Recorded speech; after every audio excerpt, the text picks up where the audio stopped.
wait for people. So I'll sort of. All right.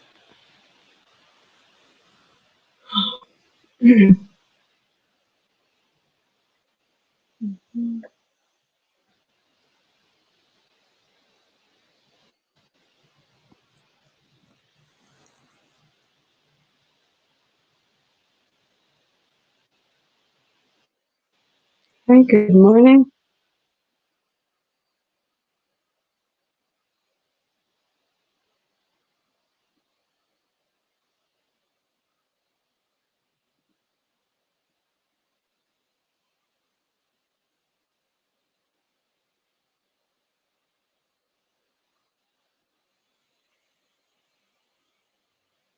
Good morning to those joining us. We're just going to wait a few minutes to have other viewers to join.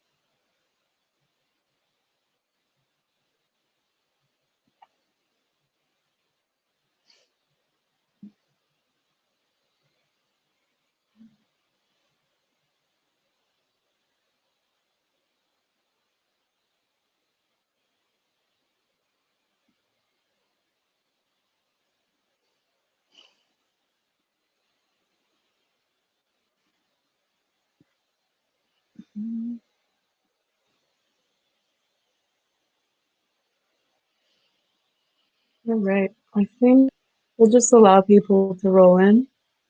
So, good morning, everyone. Welcome to another live stream talk. I will introduce our guest today in a moment.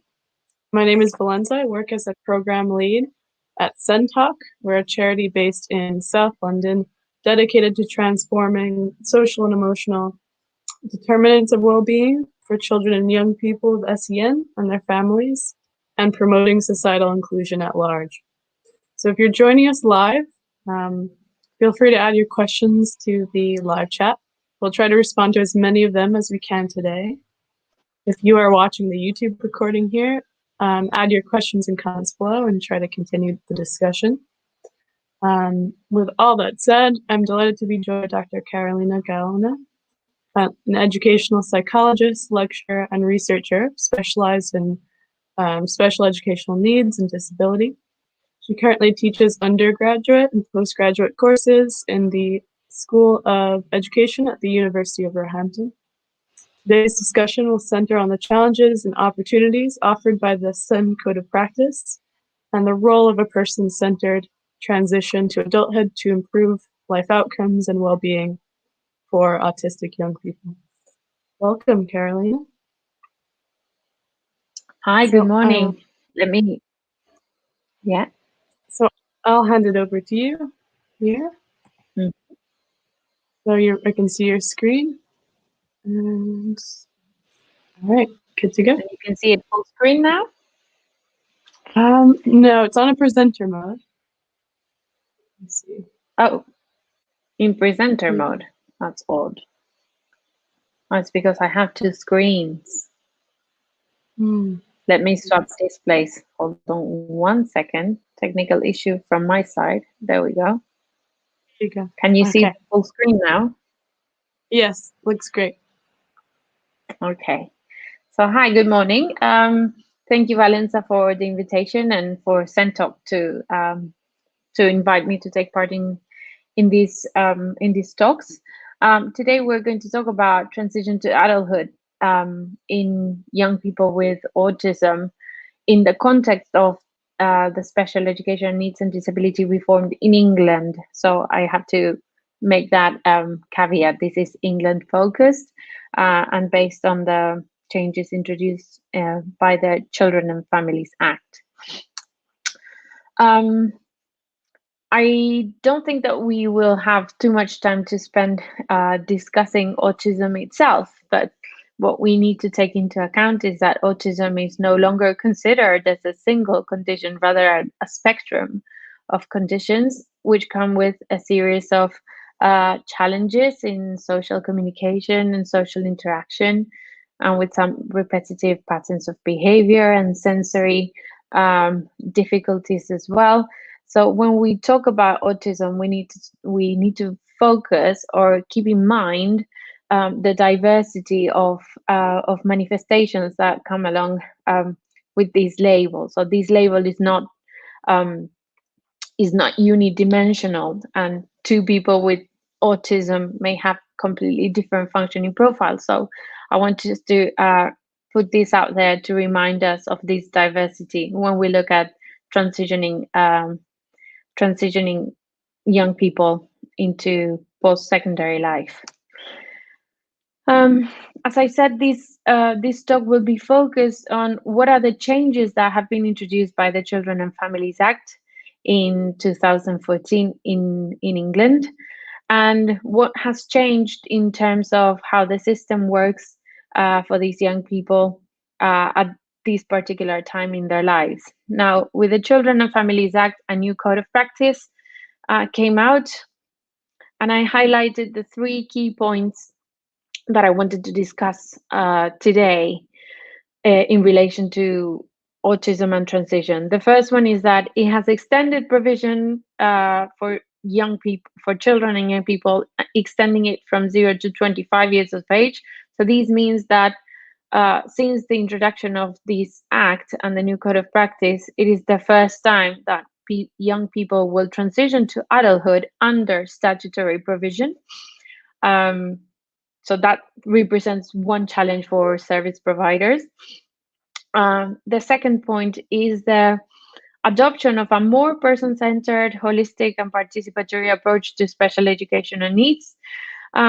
This is not something that is radically new. It has been progressively become more part and parcel of the provision for children with special educational needs. But the fact that now it is explicitly mentioned in the code of practice gives voice a new realm in the sphere of special educational needs and in developing provision for children and young people. And also another key change stemming from this act is the introduction of new statutory documents that replace the old statements of special educational needs. The idea behind this change is that special educational needs and disabilities should not be considered as something that is within the individual, rather that the person as a whole has a series of strengths and needs, and these cannot be addressed simply by the education sphere on its own. So from a holistic perspective of the person, including social care and health in these plans, is an attempt to bring together other spheres of life in which the young person might be involved. So from the education, health and care plans, I would like to focus on how the voice of young people is represented in these plans, and how those needs and outcomes are represented as well, and how they match or not what the views of young people are in relation to their own transitions.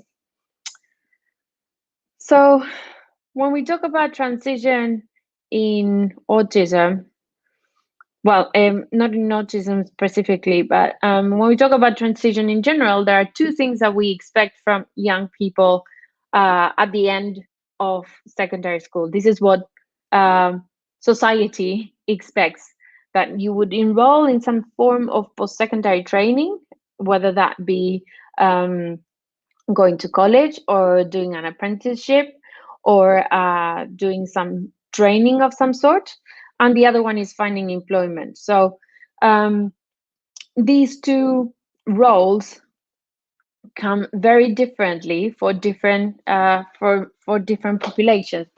But all in all, this is considered kind of like the first step into adulthood, and where young people are looking into gaining more autonomy and more independence.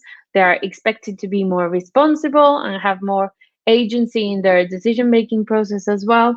So these two things, enrolling in post-secondary and finding employment, will be central to the transition discussions. So whenever we are facing um, the end of secondary school, probably young people would be asking themselves these questions: what am I going to do after I finish school, and how do I come up with a decision as to where to go? um, but what do we know about transition in autism? Well, this is considered a period of more stress for young people with autism and their families, simply because they have spent quite a great deal of time in the, what we say, the comfort of the education system, where their needs might have been better understood than in the wider society and the wider world outside the bubble of the school system. And this is a time when they are in increased need for social support and understanding. Um, and another thing that I wanted to highlight is that throughout, across groups of special educational needs and disabilities and those without disabilities, young people with autism are at the highest risk of exclusion from participation in post-secondary education, employment, and even when they do have employment, they tend to have um, jobs that are below their skill level, or they are underpaid, or they're doing is not something, they might not be doing something really meaningful, simply because perhaps the opportunities to do something else are quite limited. So in spite of spending a great deal of time in the education system, and with relevant support throughout their educational journey, um, this risk of exclusion is still high by the time they finish secondary school. And this is particularly, the risk of exclusion is particularly higher at, during the first 2 years after finishing secondary school. So transition talks and transition planning are key for more successful life outcomes and enhancing the well-being of young people.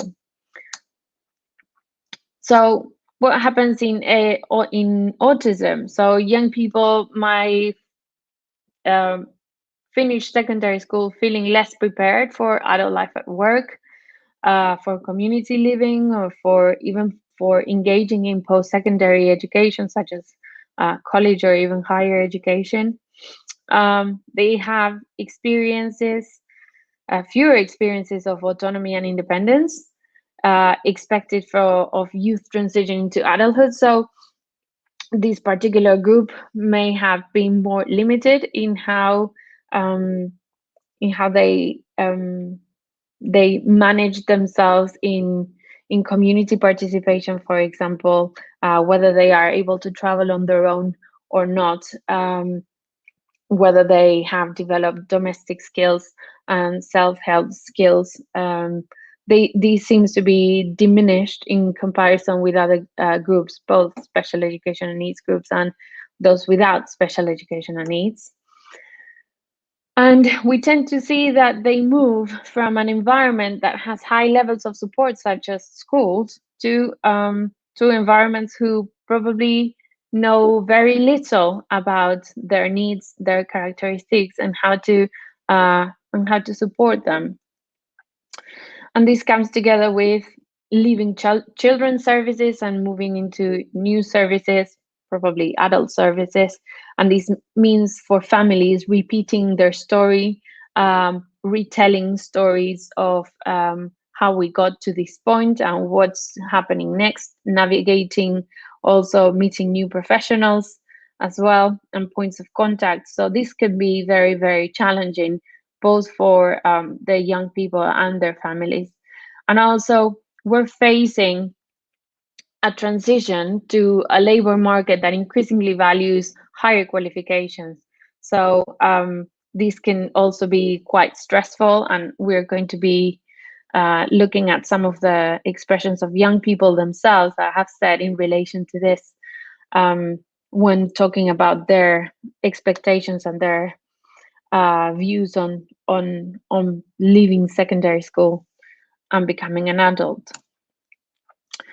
And I also wanted to highlight this paper from Pelicano and colleagues is from 2014, and even though there might be it might be a good time to update this, um, just for you to take a look at how much funding in autism is spent in social issues and in services. So it's only 1% of research grant funding is spent in addressing societal issues, and 5% in services.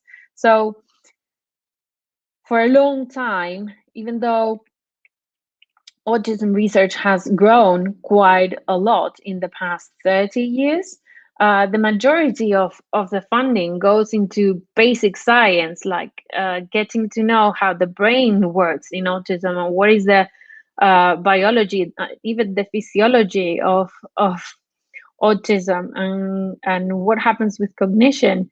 But very little is spent in addressing how we can improve the life of young people within the community, of not just the young people, autistic people as a group in general.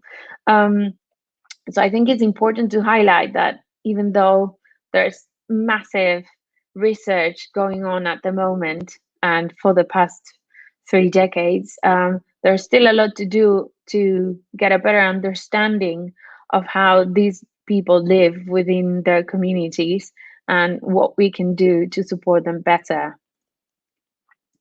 So in this context of very underrepresented research in relation to the views of young people and society in general, and the social issues around transitioning to adulthood, in this context, I conducted a study basically to give voice to young people with autism, by asking them what they wanted to do, what were their views about their own transition, about finishing school, about finding employment, in light of the SEND reforms in England, that, as we said, these young people would be covered under the Special Education Needs Code of Practice until they are 25 years of age.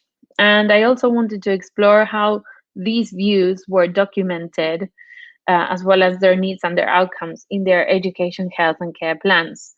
So my idea was to bring together a strand of more participatory, transformative research that will highlight issues of social justice. That's one strand. To further the the agenda of social justice and representation of these unheard and underrepresented voices. And on the other hand, I wanted to take a more practical stance in investigating how basically the same code of practice could actualize these principles of participation in decision making and person-centered approaches to service provision. So by doing these two things, I was able to gather not only the views of young people, but also how the implementation side of the policy has taken shape actually in the documentation, so in the education, health, and care plans. So this is what I would like to share with you today, some of the insights that I've gathered, and the challenges and opportunities that arise from these new code of practice and the education, health, and care plans from a person-centered perspective. So I gathered education, health, and care plans of 29 young people with autism, and I conducted interviews with these 29 young people. Actually, I conducted more, but I had to exclude some data because there were some incomplete sections in their plans, so I couldn't use both strands of data. Um, but basically, the majority of my participants were male, um, 26 male, 3 female. They were all in the 15 to 19 age range, and the majority of them were coming from specialist settings. Only 3 participants were in a mainstream school. And this is something that caught my attention in relation to recruitment. Special schools were much more keen on taking part in this kind of study than mainstream schools. But that's a story for another for another time. Um, and the majority of them were still in year 11 in the UK. That's the last year of secondary school.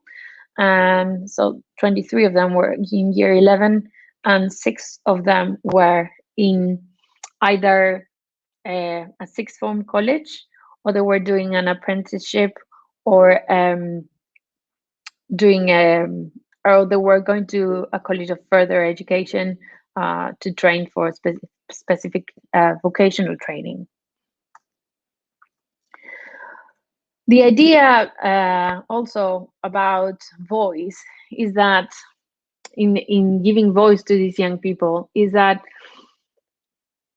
voice goes further and much beyond the expression of views. When we give voice to people, and when people are able to share their voice, uh, this opens the possibility for them to have a choice, and increasing increasing choices in this context leads to greater levels of participation. So it's not just about this is what I would like to do, is that if I express it and I am in a context that favors or that enables this expression of views, then this would lead to greater opportunities to make choices and make decisions, and this therefore will enhance participation.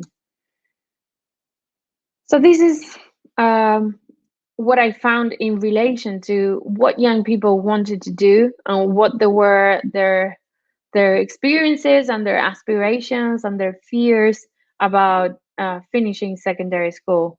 The majority of them talked about wanting to be more independent. Now, independence meant very different things to these young people, and we're going to see this in a little bit. I have quotes for all these themes.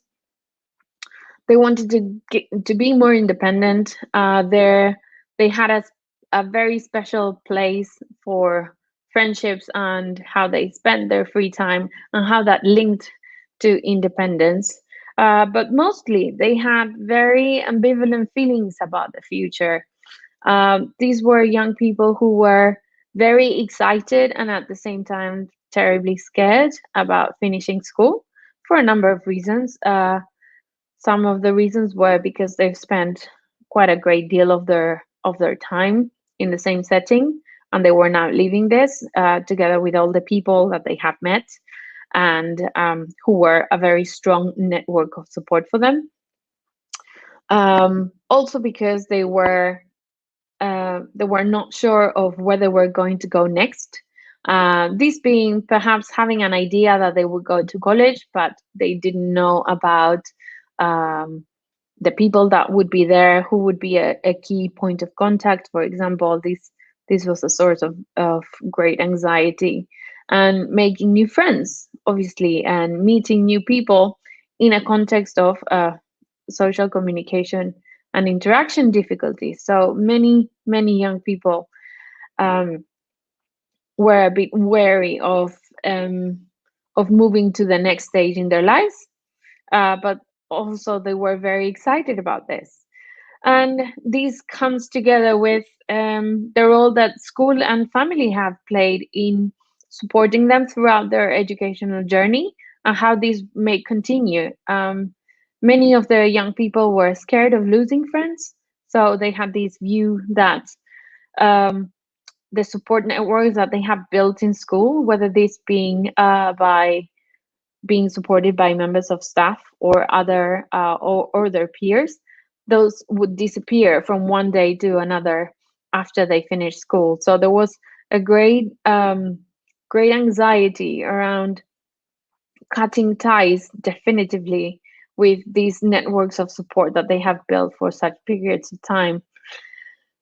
And also, we found out that many young people were concerned about being bullied, and how different environments in which they will start to navigate will handle this phenomenon. There was some curiosity, let's say, from the part of the young people as to how colleges, for example, might handle bullying, or who would be their their their key points of contact when they would feel threatened um, or in distress. Young people were very sure of who to reach out to in when they were feeling distressed or when they wanted to talk about something, whether that be uh, a problem with a peer, or having difficulties in school with some academic work. They knew exactly who to go to, and this moving to a new setting brought up this big question mark as who's going to be there for me, and how do I build this network of support once I'm no longer in school, and um, who's going to lend me a hand when I need them most.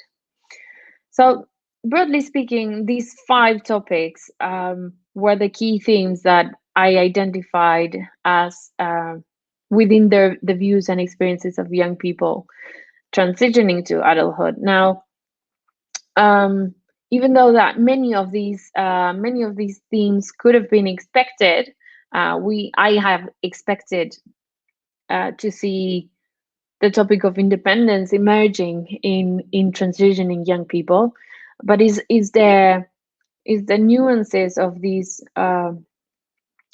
topics and the interconnectedness with how they feel about the future that makes it so relevant to steer conversations around transition to adulthood. So just to give you an example, so this is what one of my participants said about leaving secondary school. So this is quite ambivalent. He's a bit sad because he's been in the same school for years, but now he has to move on to start a new chapter in his life. Again, the same here, mixed emotions. I really enjoy school, um, but we all need to move on. Missing people again because we're all living, and this again, I might not get to achieve anything in the future. I might not even get a job. This is a recurrent theme as well within the mixed emotions about exiting secondary school. With regards to independence, what we can see from these three quotes is that independence means very different things for these individuals.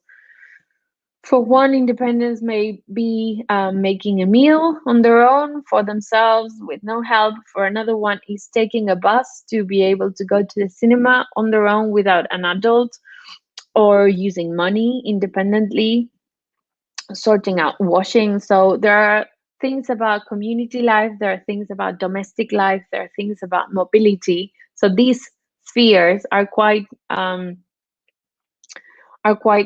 separate, but when we look at education, health, and care plans, which I will address in a second, we see that plans often talk about independence, that he would like to be more independent or he will develop his independent skills. But independence for these young people mean very different things. So I think that there's room for more specificity to be made in these plans. And I think that this specificity can be gained by furthering the conversations with young people themselves about what they want to do and what they want to achieve. Um, their views on friendships. I think that in many in many cases there's there seems to be this idea that because there are difficulties in establishing relationships, that those relationships are not wanted. um, and whenever I talk to anyone who's not in the field, and they ask the question, but don't they want to be on their own? Seems to be this misconception that individuals with autism prefer not to have any friends, and actually it's just that there's a difficulty in communicating and in establishing those relationships and even in maintaining them. That doesn't mean that they want to miss out on the opportunities of having friends and sharing.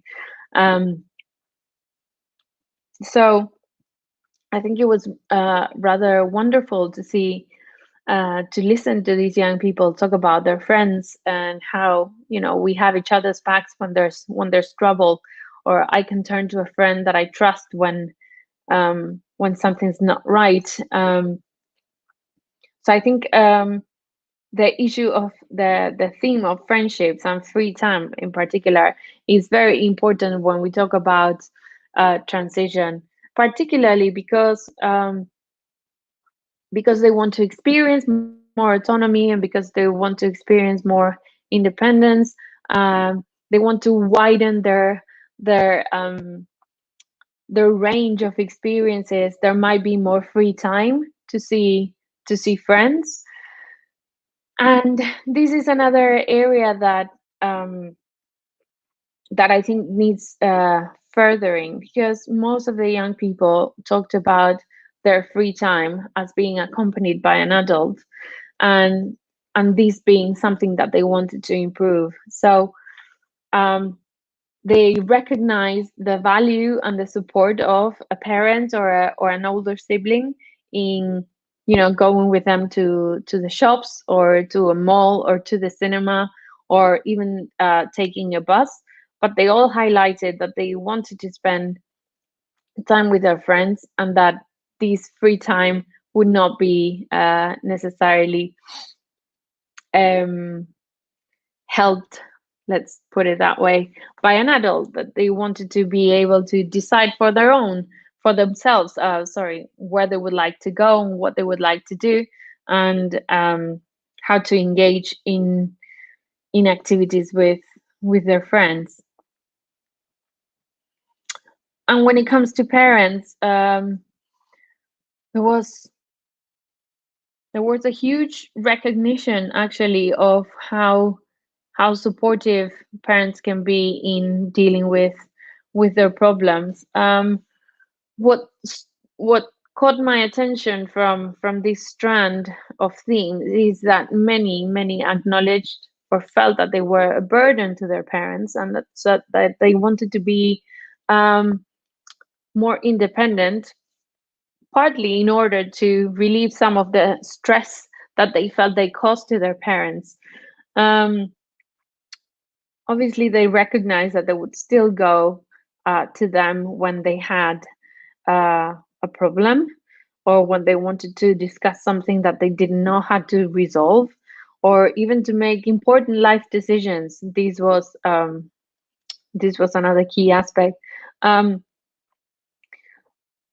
but I'd say that in the 29 interviews that I included here, I'd say a good two-thirds of the young people felt that they were uh, some sort of burden or some source of stress or additional demand for their parents, and that they wanted to become more autonomous in their decision making, so that they didn't have to rely so much on them and put additional stress on them. But obviously, they recognize this positive aspect of, the parents knowing them very well and having experience about the issues that they may have, and also knowing their children very, very well. There was one particular participant that actually highlighted that their parents knew him better than he knew himself, or that's how he felt. So sometimes parents were more, they were quicker to spot a problem than he was, and that he realized later on that this might be an issue. So um, the parental support has this kind of like a double edge for the young people, and there's some tension there that we're going to discuss briefly in a second. And lastly, as I said, these are some of the quotes that come from the theme of bullying, and how new environments might deal with these these particular issues, whether this is a perceived issue or a real one. Um, Obviously, for the young people, when they talked about being bullied, they referred to particular experiences that they have gone through within the education setting. And it was not my place to say, like, do you think that this is really happening, or this is just your perception of what is happening? Uh, but it was clear that for some young people, also recognizing some of their difficulties in social interactions, there was one young person saying that he didn't know when how to recognize a joke and whether he had to laugh or not, and that, in meeting new people and in these new contexts, it would be tricky to see, like, are you are you mocking me, or am I supposed to take offense on what you're saying, or is this a joke and I'm supposed to laugh and I am not understanding it? But the topic of bullying has been very, very not surprising, unfortunately, but I did not expect this to be an area that would have such prominence in the interviews when it comes to moving on to a very different setting and meeting new people.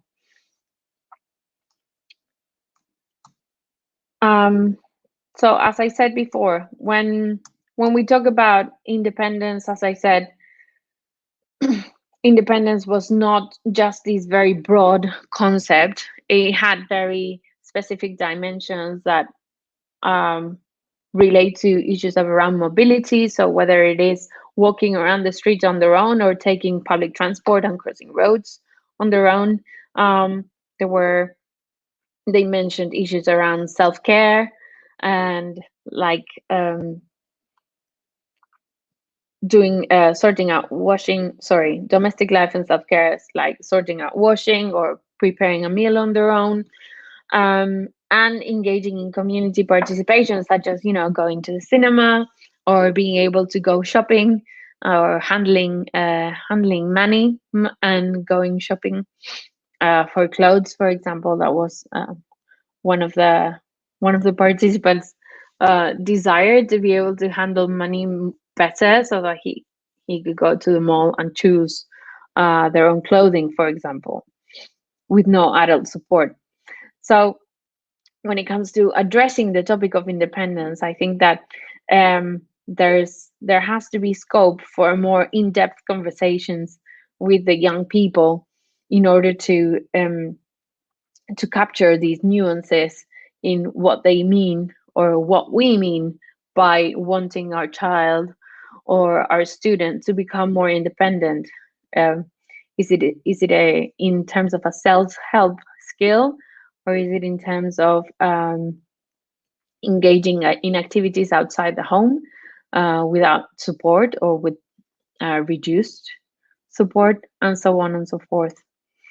Um, but again, school and family often find um, these tasks particularly difficult, because on the one hand, they would like to the young people to become more autonomous, and to decrease in the levels of support, but um, there's these there's this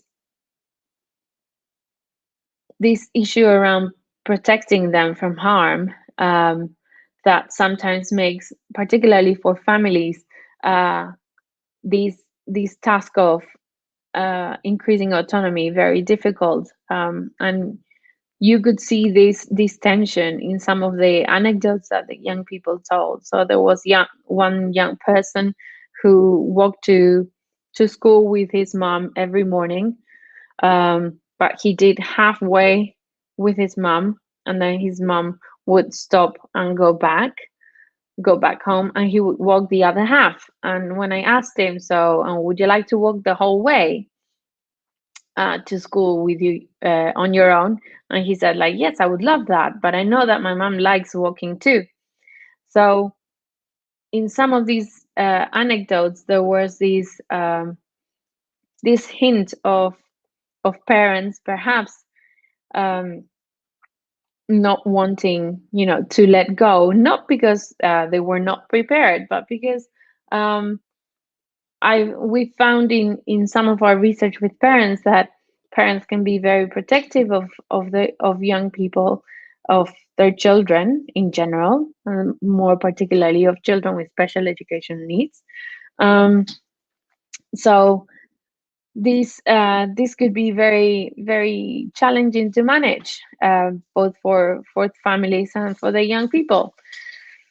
But there is this desire to increase their autonomy in making decisions for themselves and by themselves, and this idea that as children grow older, they become more companions of their family members rather than just being supported by them, in that more hierarchical relationship or asymmetrical relationship. Um, so these are one of the three things that I would like to highlight in relation to transition when it comes to supporting young people in making decisions about their lives, and in creating the spaces to talk about what's going to happen next. And we will discuss this a little bit further when I show you some of my some of the findings in relation to education, health, and care plans. Now, one thing that was a real challenge in terms of this research was um, eliciting the views of those young people who didn't have any verbal communication. And this was interesting to see that there were some contexts in which I've been told that I might not be able to interview young people because they didn't have any spoken language, which I thought it was a bit odd, um, because there are so many other ways of enhancing uh, communication, alternative ways of accessing these views. So I used a framework called Talking Maths, which is what you can see in the screen. That is basically three headers. Thumbs up means I like, or I am happy, or I can manage. That depends on what kind of question you're asking. Um, um, Thumbs down feels I don't like, or I am unhappy, or I cannot manage. And obviously the middle one is I don't know how I feel about this. Um, this young person in particular, he's a 16-year-old. He didn't have any spoken language at all. And you can see very clearly that he had identified those areas that he struggled most with in relation to moving on to a new setting after secondary school. So there was a clear apprehension in relation to what's going to happen with my routine, for example, or how would I take care of myself after I finish school, or I am not handling stress very well. What's going to happen then? What's going to happen with making decisions? What am I going to do next? So even though this young person couldn't say verbally all these things, the visual framework of Talking Maths was really helpful in organizing some of these of these ideas, I asked this person the same questions that I asked those who had verbal communication. And I had to say, I was very pleasantly surprised with the amount of information that came out from using this type of support. So what I'm trying to say with this is that there is a need for us to get creative in the ways that we try to elicit conversations with young people, no matter what are their verbal difficulties, let's put it that way, or even greater communication difficulties. Um, so understanding where these young people are coming from, knowing their preferred medium of communication and what is their communication profile might help us to create these spaces that will enable us to elicit this kind of information that is crucial for any successful transition planning. So, because this was a very small scale study, there's no way that this is generalizable to the whole autistic population. But I think that there's some value in the things that we have identified in steering conversations about transition. So, what they would like to achieve in the future, how they see themselves, even though that sometimes conceptualizing the future could be challenging for individuals with autism.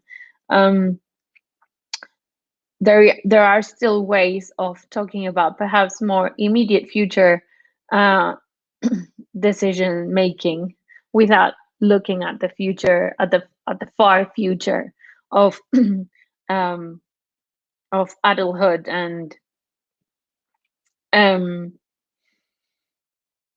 of adulthood, and in particular after they have finished any sort of education and training. So it's not we could focus these discussions around what's going to happen next year after you finish secondary school, where you're going to go, etc., etc. And so I think that these topics are very valuable in terms of just as a guiding principle, a guiding roadmap of what they might be feeling. I'm pretty sure that there are multiple other things that might emerge from these kind of conversations. But I think that this is a good starting point to enter these discussions. So as I said, understanding how these young people communicate and having some knowledge on how to enhance communication, how to use different kinds of tools would be a great way of enhancing these opportunities for those voices to be heard and to offer more opportunity for choice and decision making. Now, what happened in education, health, and care plans? I analyzed these plans as well. And I wanted to see whether these views matched what the education, health, and care plans said. And I used the International Classification of Functioning, Disability, and Health as a framework to understand and to code the information in the plans and in the interviews. Now, this classification it belongs to the family of classifications of the World Health Organization, and is not supposed to replace diagnostic classifications, yeah, but rather this looks at the individual as a whole, and by this, it's not focusing exclusively on those characteristics that are within the individual, but how the individual interacts with their environment. Yeah. So as you can see from the graphic, any person can have a health condition. Yeah. Let's call it autism, but they can have very different environmental factors, or they can participate in some activities that another person might not. Their body functions and their body structure might be different as well. So when we look at this person as a whole, yeah, we understand that actually having that particular label says nothing about the functioning of that individual, because we know and we have seen that two people with the same diagnosis can be completely different people and can have a completely different um, um, strengths, completely different weaknesses, difficulties. They may have very different levels of support that is within the realm of environmental factors. So by using this framework, I was able to try to categorize levels, different areas of functioning, and see what the focus was on. And this is what I've seen as part of my study in what are the outcomes expected of these young people in their education, health, and care plans. She will have developed her attention, listening, and concentration skills, um, mathematical skills, or achieving my IEP targets, my individualized education plan targets. He will have strategies to support him manage his anxieties. So what I saw mostly from analyzing this with the framework that I showed you just now is that there is a great mismatch. Whereas individuals in their interviews talked about gaining life skills, the focus of education care plans have been mostly on working on academic skills, particularly in relation to reading, writing, numeracy, mathematical skills, uh, with the intention to enhance their participation um, outside school. So, for example, increase numeracy skills or operations so that he or she can handle money in the outside world. Let's put it that way. But mostly the focus of the outcomes in these plans so has been on academic skills. So where we have children and young people talking about wanting to be more independent and um, wanting to increase their mobility skills and their domestic life skills and so on, the focus has remained within the academic aspects of school life, let's say. And this has a potential of undermining to a certain extent the voices of young people. I'm not saying by any means that education, health, and care plans shouldn't focus on academic skills, but what I saw was that at a particular point in time in which young people are focusing on their lives beyond school, the outcomes expected from them that the schools want them to achieve are still very linked to the academic. Now, these might have to do with a matter of accountability of schools and the pressure on progression and attainment of young people. But also perhaps it might be losing sight of what the transition might look like for the individual themselves. So I think that this is why um, talking to these young people and engaging in meaningful conversations from early on can also help shape um, the provision that they will be able to get, particularly if they have an education, health, and care plan, and how we can represent this in these statutory documents. Now, I have included a list of some of our research at the university in relation to education, health, and care plans and the use of the ICF and the views of young people with special educational needs. This is just for you to take a look. But in general, we have found that even though the SEND policy has been very well received in terms of how holistic the approach is for providing for children with special needs, to the extension of provision until 25 years of age, which gives more support for individuals finishing school. We have found that actually the ideology of the policy is all very well. Professionals in general are very in agreement with the principles, but the implementation aspect is the difficult one. So I just wanted to synthesize this out there and acknowledge that obviously the policy is not perfect. and we wouldn't expected it to be perfect. Um, but there is potential for us to address some of these challenges, particularly in relation to how we develop holistic education, health, and care plans that capture the wholeness of the person, and not just these very succinct um, or compartmentalized views on, okay, what is an education need and what is a health need and what is a social care need, how to make them more wholesome in representing um, a whole person and not just a student or a patient, as it is at the moment with the education, health, and care plans. And I wanted to finish this by quoting Albus Dumbledore, um, who very, very rightfully said to Harry Potter that he didn't have to worry about Voldemort and Voldemort's similarities with Harry's past. He highlights that it is our choices that show what we truly are, and so giving voice is just the step that we need to take to allow for more choices to be made. So with that, I'll leave you, and thank you very much.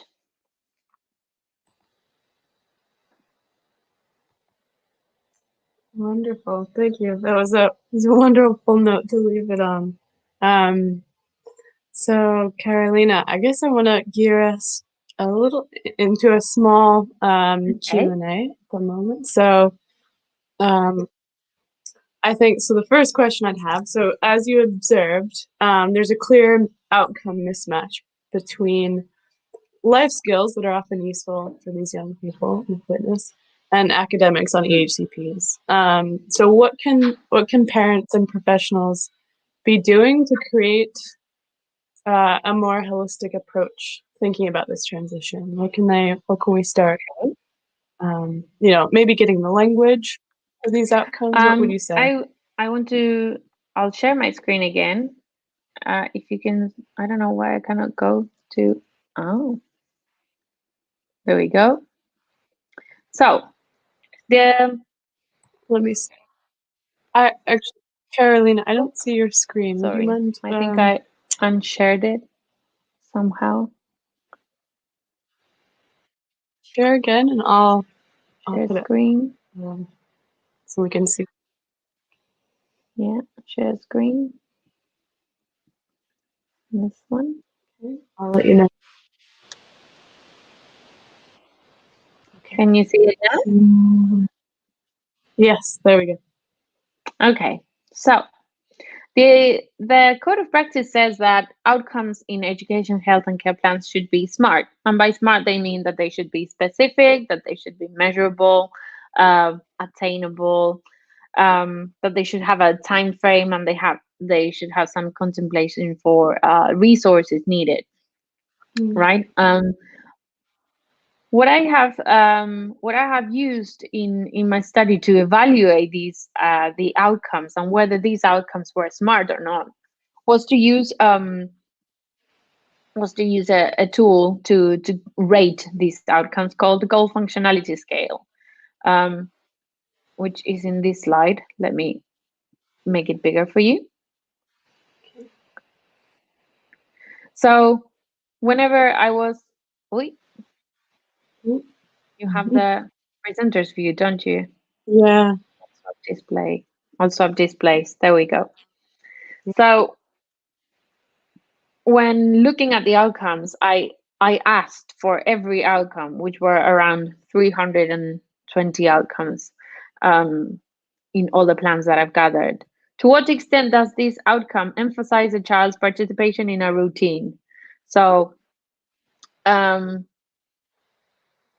is is what we are expecting from this child or young person focused on participation, on community participation or routine participation? Um, does this state does the outcome state specifically what the child will do, so in a way that is observable and measurable? Does it address a skill that is either necessary or useful for participation in homeschool or community routines? Does it state an acquisition criterion? So when do we know that the child can do this particular skill? And is it a meaningful acquisition criterion? As in, how will we know that there's improvement in the behavior because they have acquired this particular skill? And does it have a generalization criterion? So do we know when this skill will be used across routines or across places, across settings in particular? And does it have a time frame? Now, the code of practice says that outcomes should be reviewed on a yearly basis. So in theory, there might be some time frame there. But what I have observed is that many of the many of the outcomes actually did not meet all they scored really low actually in these criterion. So the scale goes from 1 to 4, 1 being not very much, not much, or no, not at all, not much, somewhat, and very much. And they were all in the 1 or 2 scores in following the scales rating system. So let me show you an example of this. So one of the outcomes that I saw in many plans was as short as this: he will develop his numeracy skills. So does this outcome focus on participation?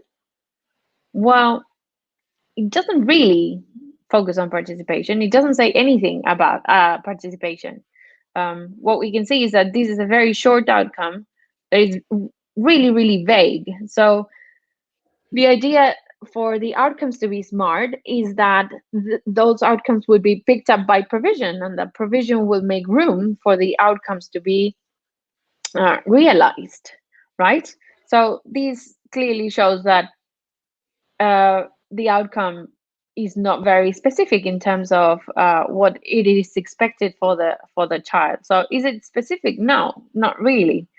Numeracy skills, what do we mean by numeracy skills? Are we talking about problem solving, or are we talking about operations? And what is the function of operations or of problem solving for participation? So there's a need for these outcomes to be much more detailed. So does it address a skill that is useful and necessary for participation? In the way that it is written, not really. I mean, there could be there is room for improvement for making this a much more nuanced and detailed outcome that is much more tangible, in order for us to see how this is an important skill to acquire to participate better in the community or even in the school setting. Does it have an acquisition criterion? Do we know when this individual will have acquired the skill? No, we don't know. From what it is written there, we don't. And is it a meaningful acquisition criterion? Well, there's no acquisition criterion to begin with. So in this respect, we can see that the vagueness of the statement makes it very difficult for us to come up with an intervention or with a plan, with an idea of what to do to help this person reach this outcome. Does that make sense?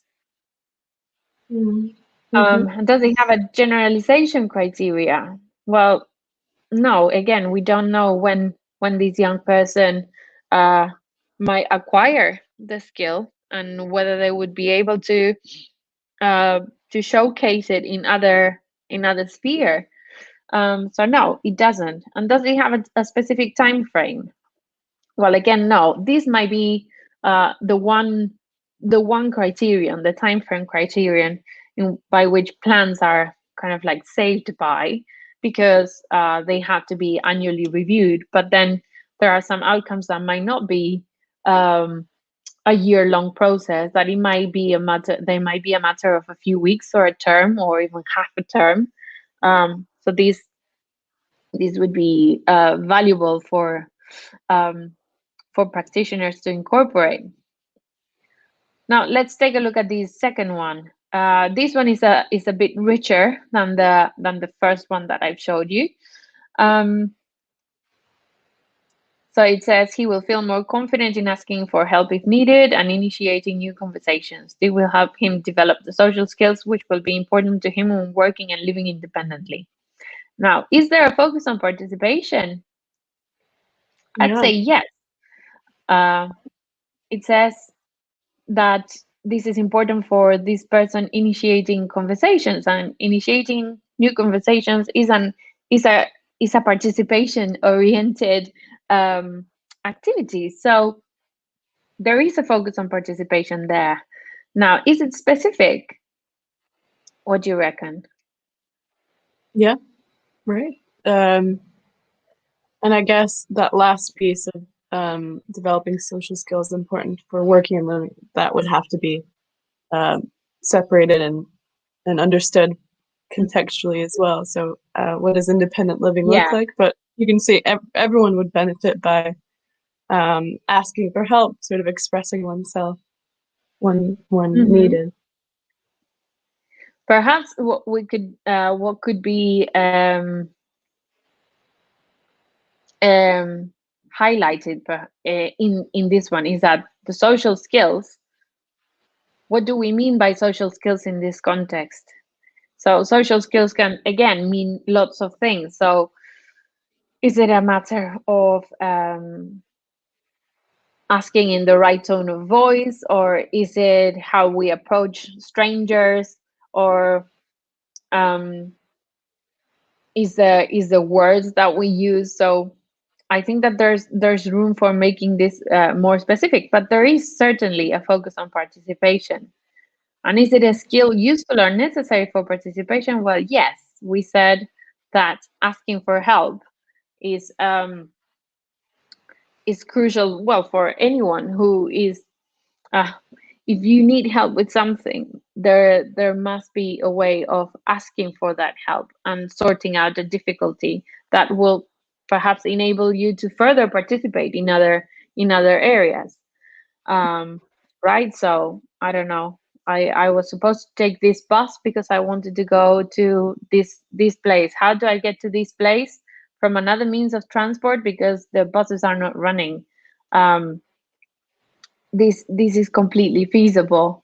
Um, so again, for working and living independently, these might be very important. So I would say that yes, it does address a skill useful for participation. But does it have an acquisition criterion? Do we know when they will be able to do this skill? Well, this is something that perhaps is missing here. So how Mm, do we know that the young person has acquired this skill? Because that's that's the measurable um, that's the M of the SMART criteria. So how do we know when this has been achieved so that, you know, we can, if you will, tick the box and say like, right, we have completed this outcome, let's move on to the next one. Or mm, maybe in a year's time, when we review this plan, maybe this is no longer an outcome because this has been achieved, right? So again, having an acquisition criterion is also um, a good way of enriching these outcomes so that we can actually gauge when this has been achieved. But specificity is a must. Now, does it have a generalization criterion? yes. So Yeah. I'd say not so much, in the sense that yes, it says that it will help this person with working and living independently later on, yeah. But a generalization criterion would be like, we will know that he will be able to do this if he can ask a peer for help and then ask a stranger for help. Yeah, so Okay. that we So see so that. bring it back to a different context where it would be a person. Exactly. So is this skill being used consistently and in the same way in different contexts? So has the skill been learned beyond the sphere in which it has been taught? And that would be the Mm. idea of generalization.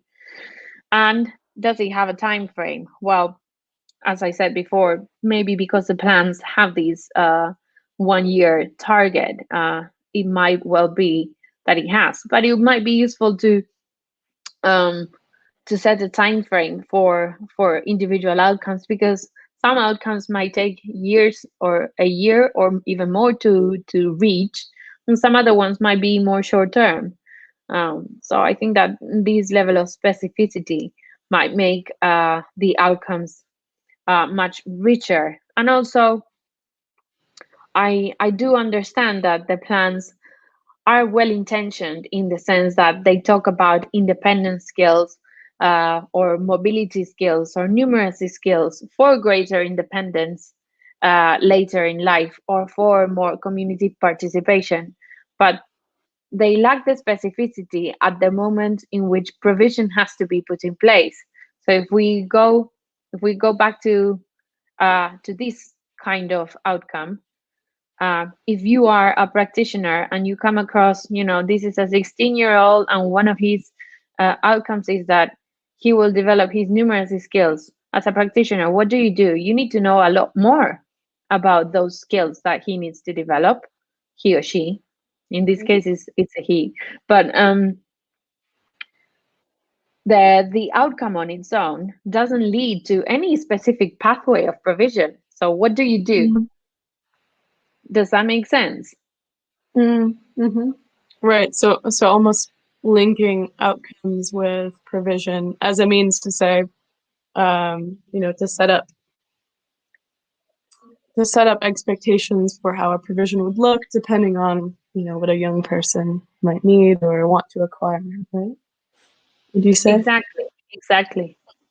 Exactly. So even though the outcomes might have these transitional aspects in looking at how well this is important because it will help this, but that link between community living or community participation has to be much more explicit, so that it can guide the provision to be put in place. Mm-hmm. So the idea of the flow of a plan is that you know what the child wants, yeah, child or young people, that's section A of the plan, and then you represent their needs in section B, C, and D, which is education needs, healthcare needs, and social care needs. Yeah, Mm-hmm. then you come up with the outcomes expected from these young people based on the wants and needs. Yeah, so section E is outcomes, and then you put in place the provision to enact, to realize those outcomes, both in education, health, and social care terms. So the level of specificity is very important to make provision a reality, really. So in this sense, I think that the addressing of the quality of the outcomes and the mismatch comes with adding valuable information that would definitely contribute to whether this is a skill that has been acquired, and how it is contributing to more meaningful participation in community settings, and whether this matches what the child or young person wants to achieve themselves. Mm-hmm. I'm sure that handling money is something that a young person might want to achieve, um, as they transition, for example. And for that, numerous skills are necessary. But in this statement, as we see it here, that doesn't transpire. Right. Right.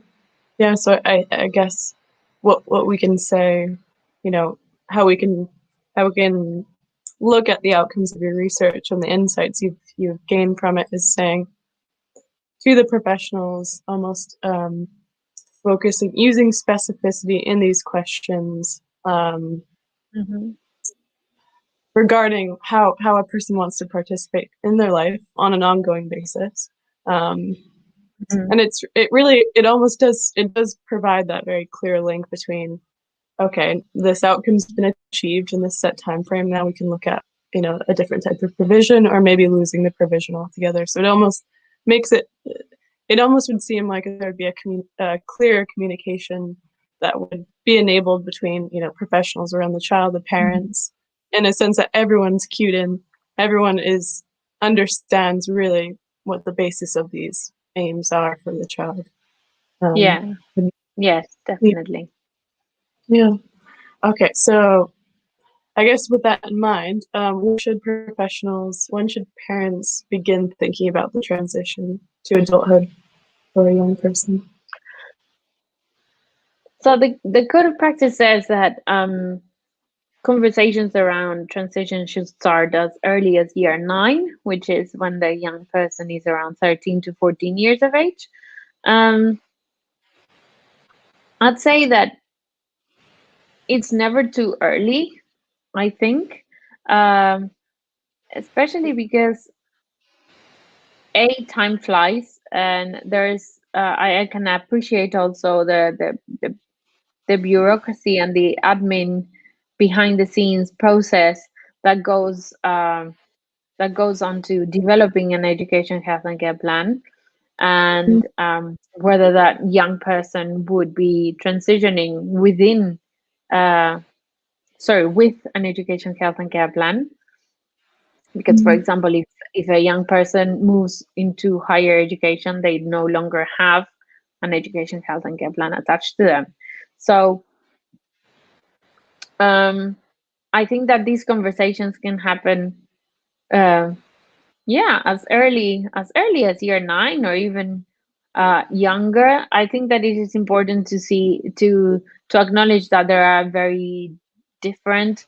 Uh, each local authority has different offers, and to see what is available around us, it requires some time. So perhaps the formal process of thinking about transition and the future, yes, it might start in year 9, but the the working out of where to go and what is available around me, I don't think that we could put a time frame to that. So as as long as parents and young people are interested in continuing some sort of training or employment and so on, I think it is very important to know where we're standing and what is available for us.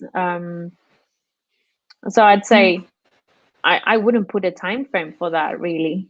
Um, I would say that it Right, depends. because Obviously, yeah. I was just gonna say, for a young person, there's all levels of engagement with extracurriculars in secondary school, and so I think we can. It's almost like we already have this transition on a smaller scale when you're talking about the skill building that takes place in a school setting with, maybe joining a club or joining a team. There's quite a Mm, lot, or maybe just, being in a group that has your shared interests. There's quite a lot already happening. So I suppose it's, another element is just sort of bringing awareness to how can a child use what they're already doing to focus on skills or interests or mhm. um, things like that. Would you say? What would you say? I'd say that there's certainly possibilities for exploring the future, like you said, based on what we are already doing, we, and this has to do with engaging in activities that might enable discovering something. Something that we might want to do, or we might want to achieve or improve.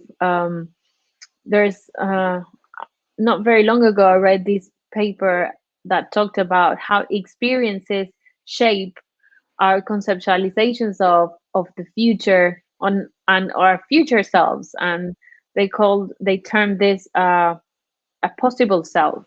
So being exposed to certain kind of activities, or engaging in in different spheres or with different groups, like a drama group, or I don't know, a reading club, or even a social skills club. These experiences will shape what we might see ourselves doing in the future. So, like you said, many of the things that might influence or might seed into uh, the views of the young person as they transition might, yeah, they might already be happening in their day-to-day life. So I'd say that that exposure uh, will also be important to shape that transition. Again, having Yes. more choice leads to greater participation. So um, knowing what's Mhm. around us, and how we can take what we're currently doing further is definitely a way of paving that transition within their interests, their wishes. Let's put it that way. Yeah. Right. Yeah, that's a wonderful way of putting it. Almost, it's enabling the young person to explore these potentials for Mm-hmm. themselves, and I suppose it's Yeah, enabling exactly. that capacity to make choice as early as possible and to really understand oneself.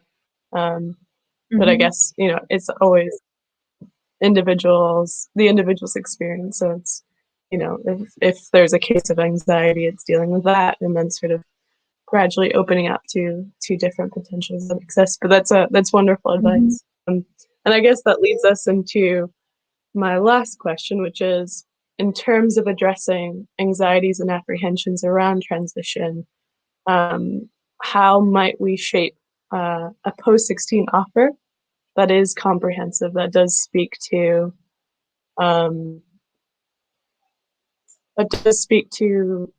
being able to tap into choice and things like this. So what would you say about that? How do we shape an offer? I think that okay, the question has kind of like multiple layers. On the one hand, we have the creating the spaces to actually see what young people want to do. Um, so instead of the idea of the person-centered approach to service provision is that we will build the provision based on what the needs and wants are, rather than it being the other way around. This is what there is available, let's see where you can fit in. Right. So I think that there's one side of community engagement in these kind of conversations uh, about what a child might want to achieve, what a young person. Sorry, I have to apologize. My newborn is crying.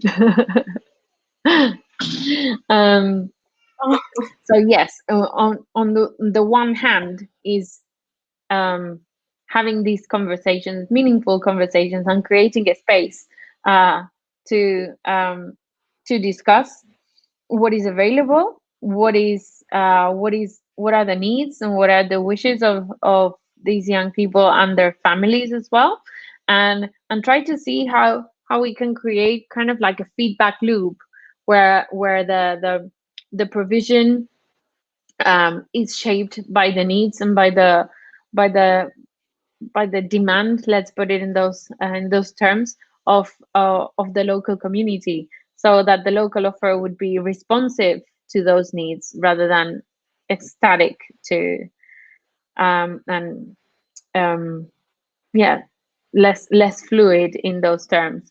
So that's one thing. I think another thing would be sharing a language. In many cases, we have observed that professionals, practitioners, and all those that are involved in the development of a plan or even an offer speak a different language. Um, that might be perhaps very professional specific, like an educational psychologist might talk about a young person in with using certain terminology or certain language that perhaps another professional, a doctor, might use differently, and yet how do we come together to talk about the same person as a whole person from all these dimensions? And I think that in that respect, using a neutral language could be a way of enriching these conversations as well. The ICF, which is the classification system that I described earlier on, sorry, has a very specific language that is neutral. My PowerPoint has gone crazy. I apologize. So the ICF has a language that is neutral, and that provides a great level of detail of how to describe functioning in different areas of spheres of functioning of the young person. So it provides very specific language about body functions and body structures, so psychological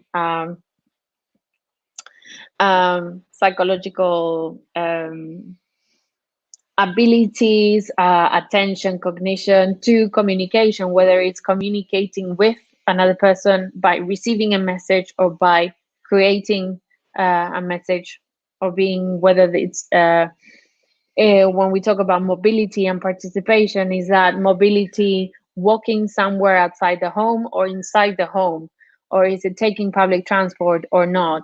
So I think that the use of a common language that is rich and descriptive of the functioning of the individual, taking into consideration the context, is also a great way of building a more comprehensive offer, because we're not focusing on what is within the individual, as traditionally seen by perhaps the medical model of disability, but we take into account all areas of functioning in which the young person participates. So an offer that is responsive to this has to acknowledge and has to recognize the diversity of domains that in which a person is immersed and with which they interact. So a young person with autism is not the focus on autism that has to be there for the offer. It has to do with wider communication, wider participation within the community.